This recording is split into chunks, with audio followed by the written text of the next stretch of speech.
Assalamualaikum warahmatullahi wabarakatuh. Sahabat beriman yang dirahmati Allah, kita semua sadar bahwa kelak kita akan mengalami kematian. Sisa hidup yang kita jalani sekarang ini hanyalah menunggu waktu, menunggu giliran nyawa kita akan dicabut oleh malaikat maut. Dan dari sinilah kehidupan yang sesungguhnya baru akan dimulai. Saat manusia meninggal, maka akan terputus semua amalannya kecuali 3 perkara ini: sedekah jariah, ilmu yang bermanfaat, anak yang soleh yang mendoakan.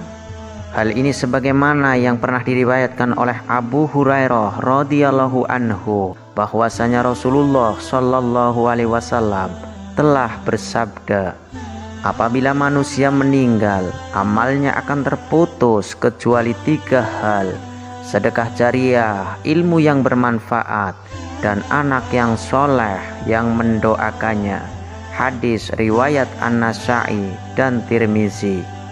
Sebagai seorang muslim yang sadar akan pentingnya bekal amal di hari kiamat, tentu akan sangat berharap amal yang pernah dikerjakannya semasa hidup bisa menghantarkannya menuju surga yang telah Allah sediakan. Tapi sebelum itu perlu kita ketahui terlebih dahulu tentang amal jariah. Amal jariah adalah amal yang akan terus mengalir meski si pengamalnya telah meninggal dunia. Amal tersebut bisa berupa amal kebaikan maupun amal keburukan. Ketika semasa hidup kita gemar melakukan sedekah jariah, maka pahala sedekah tersebut akan terus mengalir sekalipun kita telah meninggal dunia. Kita akan terus mendapatkan kucuran pahala selama harta atau tenaga yang kita sedekahkan masih dimanfaatkan atau membawa manfaat bagi kaum muslimin lainnya. Begitu juga dengan amal keburukan yang pernah kita kerjakan semasa hidup di dunia. Kita pun akan terus mendapatkan kucuran dosa meskipun kita telah meninggal dunia. Betapa menyedihkannya nasib seorang mukmin yang telah meninggal namun terjerumus ke dalam dosa jariah. Satu hal yang perlu kita semua ketahui adalah yang malaikat catat dari kehidupan kita, tak hanya aktivitas dan amalan yang kita kerjakan, namun juga dampak dan pengaruh dari aktivitas dan amalan kita. Dalam Quran surat Yasin ayat 12, Allah Subhanahu wa taala sudah berfirman, sesungguhnya kami menghidupkan orang-orang mati dan kami menuliskan apa yang telah mereka kerjakan dan berkas-berkas yang mereka tinggalkan, dan segala sesuatu kami kumpulkan dalam kitab induk yang nyata.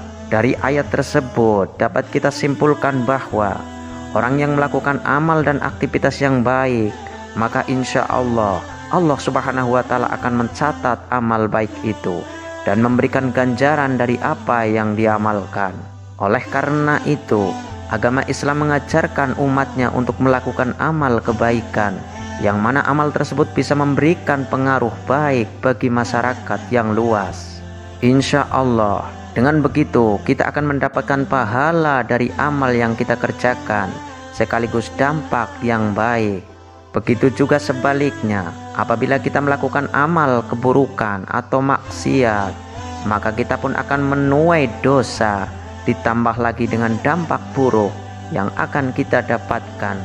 Rasulullah Shallallahu alaihi wasallam selalu mengingatkan kepada umatnya agar berhati-hati, jangan sampai kita terjebak dalam dosa jariah. Maksudnya adalah dosa yang akan terus mengikuti pelakunya meskipun pelaku tersebut telah meninggal dunia. Na'udzubillah.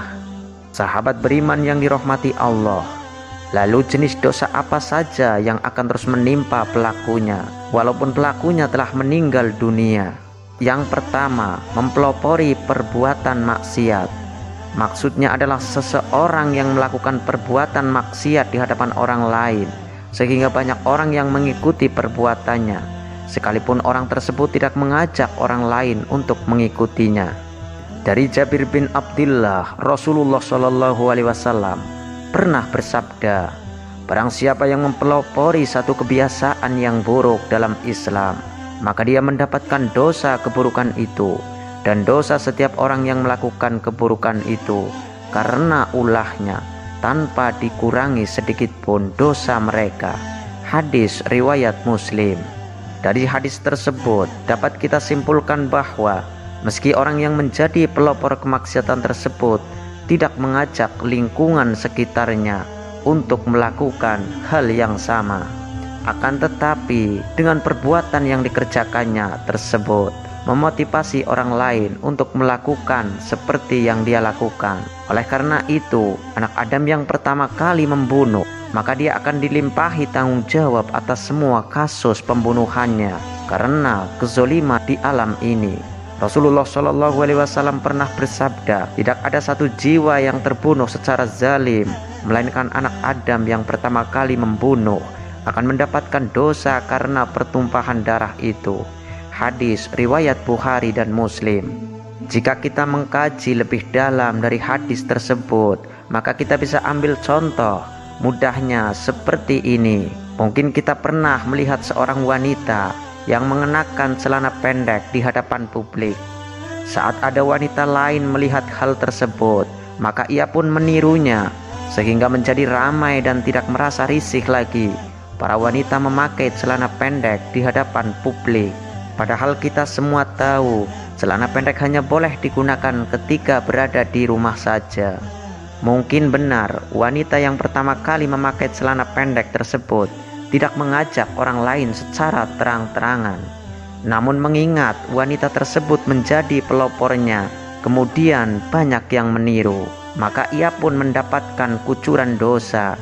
Sahabat beriman yang dirahmati Allah, kita semua sadar, namun mengingat wanita tersebut menjadi pelopornya, maka ia pun mendapatkan kucuran dosa dari semua yang menirunya tanpa dikurangi sedikit pun.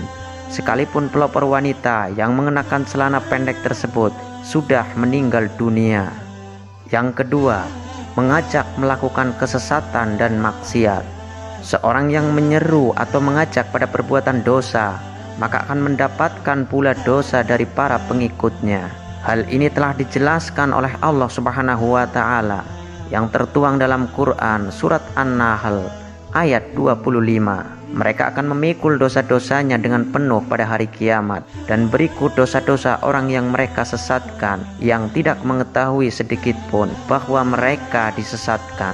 Adapun orang-orang yang termasuk dalam dosa ini adalah para dai yang menyeru kepada kemaksiatan atau tokoh paranormal yang mengajak kepada kesirikan.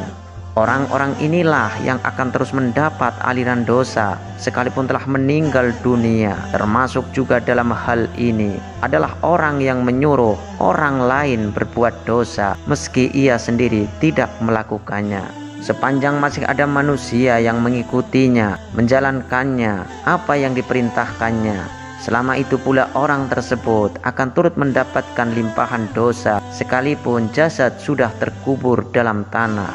Lalu apa yang harus kita lakukan jika ingin lepas dari dosa jariah tersebut?